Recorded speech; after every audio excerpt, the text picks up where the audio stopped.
நூல் 2வது அதிகாரம் 18ஆம் வசனத்தில் இருந்து 24ஆம் வசனம் வரை.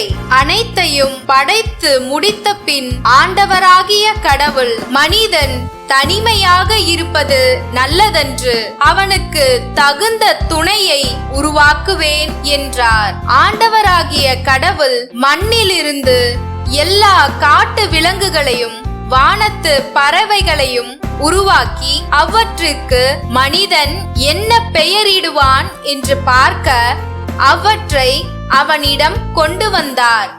உயிருள்ள ஒவ்வொன்றுக்கும் அவன் என்ன பெயரிட்டானோ அதுவே அதன் பெயராயிற்று.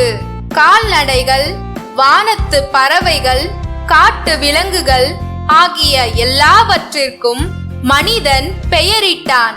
தனக்கு தகுந்த துணையையோ மனிதன் காணவில்லை.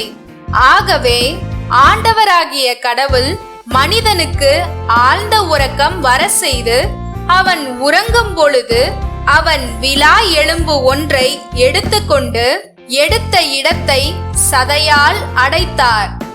ஆண்டவராகிய கடவுள் தாம் மனிதனிடம் இருந்து எடுத்த விலா எலும்பை ஒரு பெண்ணாக உருவாக்கி மனிதனிடம் அழைத்து வந்தார்.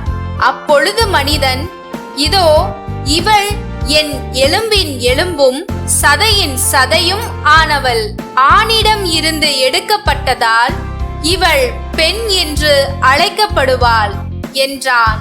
இதனால் கணவன் தன் தாய் தந்தையை விட்டுவிட்டு தன் மனைவியுடன் ஒன்றித்திருப்பான், இருவரும் ஒரே உடலாய் இருப்பர். எபிரேயர் 2வது அதிகாரம் 9ஆம் வசனத்தில் இருந்து 11ஆம் வசனம் வரை.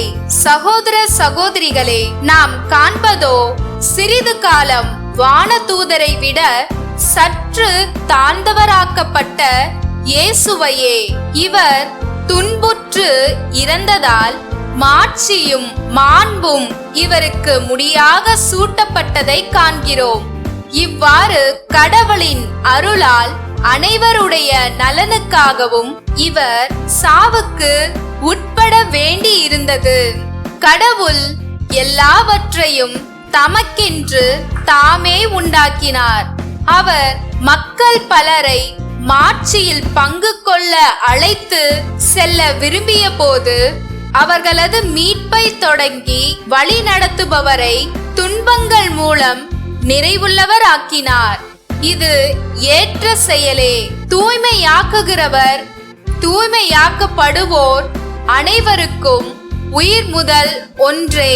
இதனால் இயேசு இவர்களை சகோதரர் சகோதரிகள் என்று அழைக்க வெட்கப்படவில்லை.